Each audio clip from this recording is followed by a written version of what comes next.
This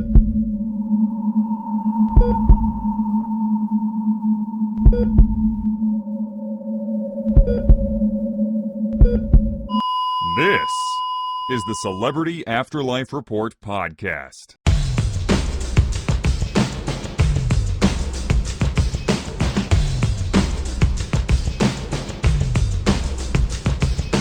Hello and welcome to another edition of the Celebrity Afterlife Report, the only show on the entire internet that gives you all the up-to-the-minute gossip about your favorite deceased celebrities.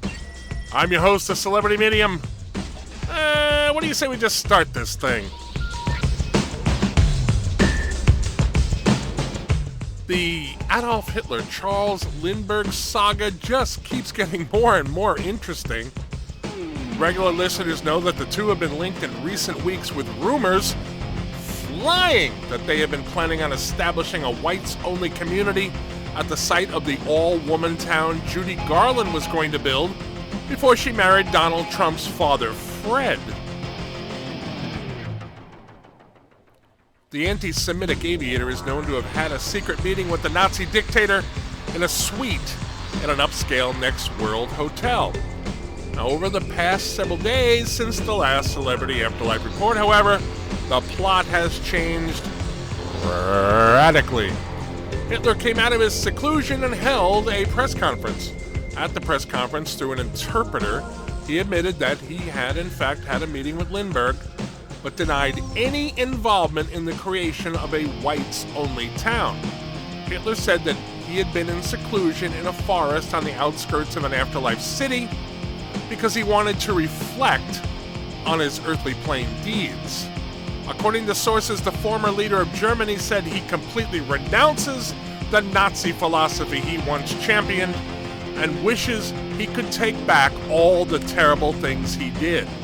Asked by reporters if he and Lindbergh were planning on building the all-white community, Hitler said that while he and Charles had met, he wanted no part of the town-building plan.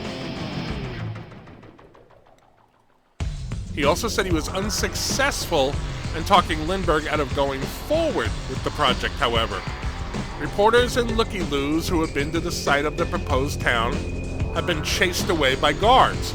So, to sum up, it looks as if the first man to fly solo across the Atlantic is planning on building a segregated community in the next world, but without the assistance or support of the father of the Nazi movement.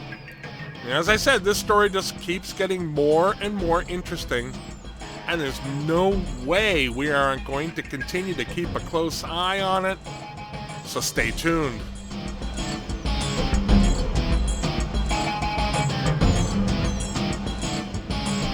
Another story we've been following closely is the developing feud between former Apple CEO Steve Jobs and legendary artist Jackson Pollock, best known for his drip paintings, now worth millions of dollars to earth-plane collectors. Pollock was commissioned by Jobs to paint some giant-sized murals for his environment, a blimp hangar-sized building with technology that allows afterlife residents to enjoy a rainy day under controlled conditions.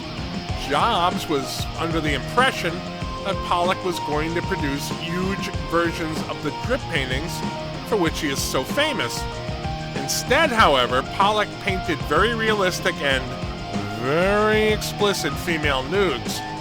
Jobs freaked out when he saw them, as the environment is considered family entertainment. When the painter told Jobs that he had never said exactly what the contents of the mural was going to be, according to sources, Jobs lost it, and the two men nearly came to blows. Jobs temporarily closed the environment while he and Pollock tried to work out a compromise. Now comes word that an agreement has been reached between the two stubborn men. Jobs has proposed that the murals be hung on the wall of a large office building he owns near a busy Next World highway. Pollock, satisfied that his work would be seen by more people at that location than would have seen it in the environment, agreed. A source tells me that Jobs expects to have the murals installed on the building in the next few days. So, all's well that ends well, I guess.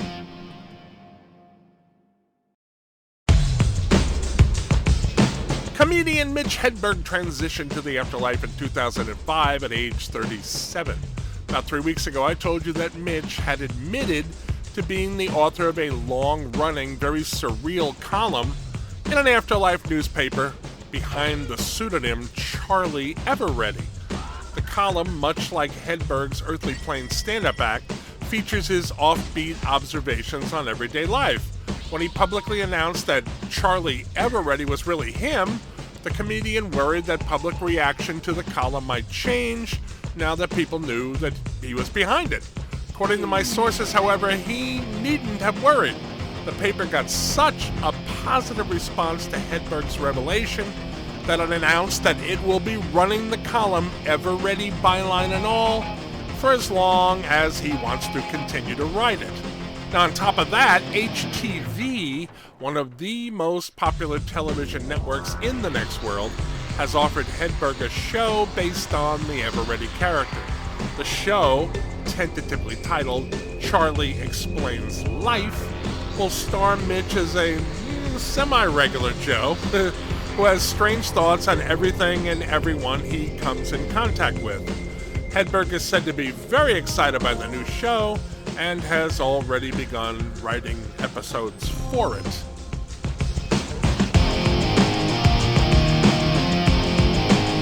Lastly, as I reported at the time several weeks ago, original Saturday Night Live cast member John Belushi and O.J. Simpson's ex-wife Nicole Brown got married. Right after the wedding ceremony, the happy couple announced that they were adopting a 10-year-old Korean boy. The boy now goes by the name Kim Belushi.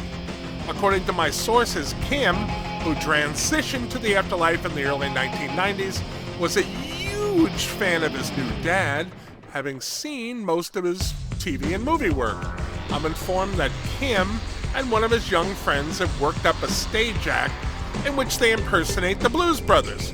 They've performed in some small venues and have hopes of taking the act to larger stages soon.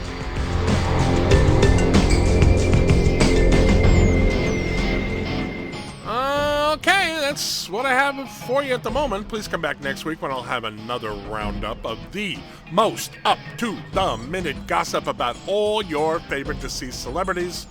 Until then, please take care, and also please tell your friends that the report is available on iTunes. I am the Celebrity Medium. Thanks for listening.